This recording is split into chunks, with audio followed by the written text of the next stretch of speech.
오늘 저는 주님과 연합된 선교, 그래서 선교에 관한 이야기를 이번 한 주 동안 드리도록 하겠습니다. 코로나19의 팬데믹 상황 속에서 선교 현장에서 우리 선교사님들이 많은 분들이 이 세상을 떠나서 하나님의 나라로 가셨습니다. 순교하신 것이죠. 그러나 더 안타까운 것은 육신의 그런 시체를 이 땅에 묻어둘 곳이 없었다라고 하는 것입니다. 그래서 한국세계선교협의회 KWMA에서는 납골 땅을 준비를 했습니다. 이 납골 땅에 모신 수가 14분 선교사님이십니다. 코로나 바이러스 이후로 충청남도 금산군 서대산 추모공원에서 선교사님 추모 공간을 만들었습니다. 이름도 없이 빛도 없이 낯설은 이방 땅에서 땀과 눈물과 피를 흘리며 순교를 하고 그 땅에서조차도 묻힐 수가 없어서 또 준비를 하질 않은 것이죠. 그래서 서대산에 있는 추모공원에 선교사님들이 묻히기 시작을 했습니다. 한 500명 선교사님이 모실 수 있는 그런 추모의 공간을 만들어 놓았다는 소식을 들었습니다. 참 복음을 위해 살아온 그분들의 삶들, 참 죄송하기도 하고 또 부끄럽기도 하고 그러면서 하나님의 놀라운 또 은혜와 사랑을 생각하는 그런 시간들이었습니다. 성경은 이렇게 얘기를 합니다. 내가 복음을 전할지라도 자랑할 것이 없음은 내가 부득불할 일입니다. 만일 복음을 전하지 않으면 내게 화가 있을 것이미로다. 복음을 전가하지 않으면 내가 화를 당할 것 같아. 바울의 고백이지만 우리의 모든 선교사님들의 고백이기도 합니다. 고린도전서 9장 22절 23절 말씀에 내가 복음을 위하여 모든 것을 행함은 복음에 참여하고자 함이라. 운동장에서 다름질하는 자들이 다 달아날지라도 오직 상 얻는 자는 하나인 줄을 너희가 알지 못하느냐. 따라하세요. 너희도 얻도록 이와 같이 다름질하라. 예. 사도 바울은 다메섹 도상에서 주님의 음성을 들었죠. 그리고 이것이 그 인생의 가장 큰 전환점이었습니다. 사도행전 9장 15절 주께서 가라사대 이 사람은 내 이름을 이방인과 임금들과 이스라엘 자손들 앞에 전하기 위하여 택한 나의 그릇이다 그랬습니다. 바울이 선교사로서 인생을 살아갈 수밖에 없었던 그 이유, 그것은 십자가상에 못 박혀 돌아가신 그리고 부활하신 예수 그리스도를 만났기 때문입니다. 이 복음이라고 하는 것, 가장 위대하고 또 가장 시급하고 가장 절대적인 것, 그것이 바로 복음입니다. 이 복음을 전가하는 일을 위해 선택받은 사람이 선교사님들이죠. 그래서 오늘은 왜 우리가 복음을 전해야 되는데 또 이 복음이 왜 그렇게 중요한가 하는 얘기를 나누려고 합니다. 그 첫 번째입니다. 따라하세요. 복음은 이 세상에서 값비싼 공짜입니다. 참 말이 안 되는 소리죠. 가장 비싼데 공짜예요. 너무너무 귀한데 공짜가 많습니다. 지금 이 공간에도 너무너무 귀한데 공짜가 있습니다. 그게 뭘까요? 산소입니다. 산소. 너무너무 귀한데 공짜가 있죠. 그게 뭘까요? 눈이 오고 비가 오는 것입니다. 적절한데 바람이 부는 것이죠. 햇볕. 다 공짜입니다. 근데 이 복음은 이 세상에서 가장 값비싼 공짜다 그랬습니다. 자, 구원은 하나님의 은혜로 받은 공짜인데요. 이 은혜라는 말이 카리스입니다. 카리스. 이 카리스의 뜻이 뭘까? 무상의 선물, 귀한 것이나 공짜, 이런 말이에요. 자, 하나님께서 구원의 은혜를 우리에게 주시는데 너무나 귀한 것인데 공짜라는 것입니다. 그러나 구원이 원래 값이 안 나가기 때문에 가치가 없는 것이 아닙니다. 예수 그리스도께서 우리에게 구원을 주시기 위해 십자가에 못 박혀 돌아가신 치르는 값, 그 값은 감히 인간이 상상할 수 없고 갚을 수가 없기 때문에 공짜입니다. 가장 큰 희생, 최고의 값을 지불한, 그래서 공짜다. 로마서 5장 8절, 우리가 아직 죄인 되었을 때 그리스도께서 우리를 위해 죽으심으로 하나님께서 우리에 대한 자기의 사랑을 확증하셨느니라. 우리를 얼마나 사랑하시는지. 자기 아들 예수 그리스도 십자가에 못 박혀 죽이시도록 그렇게 우리의 모든 죄악들을 갚아주시고 사랑하셨다. 로마서 8장 32절에 자기 아들을 아끼지 아니하시고 우리 모든 사람을 위해 내어주신 이가 어찌 그 아들과 함께 모든 것을 우리에게 은사로 주시지 않는가. 자, 자기 아들을 주었는데 뭘 좋은 걸 안 주겠냐. 다 준다는 거다. 모두 다. 우리가 잘 아는 대로 에베소 2장 8절 9절에 보니까 너희가 그 은혜를 인하여 믿음으로 말미암아 구원을 얻었나니 이것이 너에게 난 것이 아니요 하나님의 선물이라 그랬습니다. 이 구원의 복된 소식은 하나님의 은혜로 하나님께서 우리에게 무상으로 주셨다. 왜? 사랑하기 때문이에요. 사랑하기 때문에. 하나님께서 우리에게 요구하는 것이 선행이 아니라 믿음입니다. 믿음. 예수 그리스도께서 십자가에서 죽으심으로 말미암는 그 구원을 믿을 때 우리는 하나님의 자녀가 된다 하는 것이죠. 자, 그런데 감사하게도 그 믿음은 하나님께서 우리에게 선물로 주셨다. 그럼 선물이라고 하는 귀한 사람으로부터 받은 선물이라면 어때요? 아멘으로, 믿음으로 받아야 하는 것이죠. 자, 너무 상상할 수 없는 은혜를 입었다면, 죽을 사람이 목숨을 건졌다면 그것은 바로 꼭 그분의 앞에 내가 내 삶으로 보답해 줘야 되겠다. 이게 당연한 응답일 것입니다. 하나님 앞에서 겸손한 사람은 권리는 없고 의무만 생각하는 사람입니다. 오늘 우리가 누굴까요? 교회 생활이 무엇일까요? 그것은 권리는 없습니다. 의무만 생각하는 사람들이죠. 그리고 내가 빚졌다, 신세졌다라고 생각하는 것입니다. 그것이 너무너무 중요한 것이죠. 그래서 이 두 번째 이야기를 하려고 합니다. 이 두 번째는 복음은 빚진 자의 의식을 가진 겸손한 자를 통해서 증거되는 것입니다 하는 거예요. 이 복음은 빚진 자의 의식을 가진 겸손한 자를 통해서 증거가 됩니다.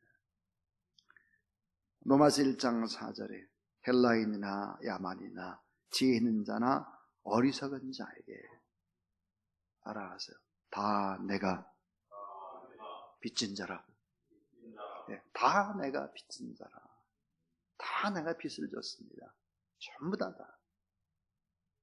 교회는 어떤 사람들이 모일까요? 빚진 사람들이 모이는 게 빚졌어요. 다 빚졌습니다. 하나님 앞에 다 빚진 거예요. 하나님 앞에 다 빚을 졌는데 하나님이 원하는 것은 그 빚 짓을, 이 빚을 사람들에게 갚으라는 말이에요. 자, 빚진 자의 심정 어떨까요? 무겁죠. 항상 죄책감이 있습니다. 늘 눌려있고 부담감이 있고 큰 소리를 칠 수가 없습니다. 큰 소리를 칠 수가 없어요. 사도 바울은 복음을 머리로만 알지 않았고 인격적 만남으로 복음을 경험했습니다. 눈으로 보았고 귀로 들었고 손으로 만졌고 인격적으로 예수 그리스도를 만났다. 그래서 그의 인생은 변화된 것입니다. 자, 주님의 일을 하는 사람들을 보면, 주님의 사랑을 가지고 일을 하는 분들을 보면 사랑의 언어와 눈동자와 발걸음과 삶과 인격이 다릅니다. 설명할 수 없는 그 무언가가 있습니다. 도저히 설명할 수 없는 그 신비함이 있죠. 그것은 뭘까요? 사랑에 빚진 마음입니다. 너무나 큰 은혜를 받았다. 그래서 언제나 빚진 마음이 있습니다. 빚진 마음. 내가 이렇게 편안해도 되나? 내가 이렇게 잘 먹어도 되나? 나만 이렇게 건강해도 되나? 그런 빚진 마음이죠. 눌린 마음, 강한 의무감, 매여있는 마음, 이런 것들이 우리 안에 있다 하는 것이죠. 빚진 것은 갚아야만 자유함이 있는 거죠. 인간 관계에서도 사랑의 빚을 줘도 많은 신세를 줘도 너무나 많은 은혜를 입어도 자유로울 수가 없습니다. 빚진 자는 당연히 보상을 기대하지 않습니다. 보상을 기대하지 않고 당연히 해야 할 일을 하는 의무감을 가지고 있죠. 가장 큰 은혜를 입은 사람은 어떤 사람일까요? 그런 사람은 자발적으로 효도하는 사람입니다. 어머니 아버지의 은혜를 생각하면 자발적으로 효도하죠. 하나님의 사랑도 마찬가지. 하나님 앞에 지은 빚을 하나님의 사랑 그 대상인 인간에게 꼭 갚아야 되겠다. 그것이 하나님의 뜻이다. 바울은 그것을 알았습니다. 자, 복음의 빚진 마음을 품지 않으면 어떻게 될까요? 복음의 빚진 마음이 없다. 이런 사람은 긍휼이 없습니다. 이런 사람은 불쌍히 여기는 마음이 없어요. 민망히 여기는 마음이 없어요. 이웃의 불행을 보고도 눈물이 없습니다. 참 우리는 나 스스로만을 생각하는 어리석은 자가 되어서는 안 된다. 찬송 149장 4절에 보면 이같이 복음에 비친 자가 하나님 앞에 찬양을 합니다. 찬송 149장 4절에 보면 온 세상 만물을 가져도 주 은혜 못 다갔겠네. 놀라운 사랑 받은 나 몸으로 제물 삼겠네. 놀라운 사랑 받은 나 몸으로 제물 삼겠네. 빚진 자는 권리를 얻고 의무만을 생각하는 자. 그래서 주시옵소서가 아니라 이제는 갚게 해 주시옵소서, 고쳐 주시옵소서가 아니라 이제는 저를 써 주시옵소서, 뭐뭐뭐 해 주시옵소서가 아니라 저를 받아 주시옵소서, 베풀어 주시옵소서가 아니라 이루실 줄로 저는 믿습니다. 좀 이렇게 바꿔주게 되는 것이죠. 이 복음에 빚진 겸손한 마음을 품은 사람이 결국은 복음을 전가하는 선교하는 자가 되는 것입니다. 참 어느 목사님의 설교 중에 이런 예화를 들려주고 있습니다. 성경책 표지가 까만 것은 우리의 죄가 검기 때문이요, 옆에 색이 빨간 것은 예수님의 보혈 때문이고 속이 하얀 것은 우리의 죄가 휘어졌기 때문이다. 이렇게 이제 막 목사님이 막 성경책을 들고 설교를 했습니다.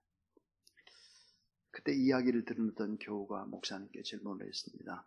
그런데 목사님, 제 성경책 옆에는 희지 않고 흰 노란색인데요. 그랬더니 목사님이 대답을 하길 이렇게 대답을 했습니다. 그건 흰 노란색 옆에 있는 거는 예수님의 살색이다. 이거 복음이 아닙니다. 이거 내가 복음이죠. 말도 안 되는 소리. 근데 말도 안 되는 소리를 복음이라고 외치는 사람들이 많죠. 자, 여러분, 이 복음이라고 하는 것이 어떻게 증거될까?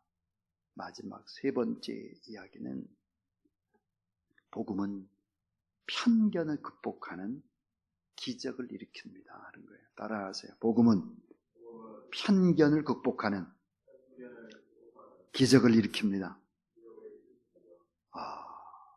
이 복음은 편견을 극복하는 기적을 일으켜요. 로마서 1장 15절 그러므로 나는 할 수 있는 대로 로마에 있는 너희에게도 복음 전하기를 원하노라. 로마에 있는 너희에게도 복음 전하기를 원한다. 난 담대하게 복음을 전하고 싶다 그랬습니다.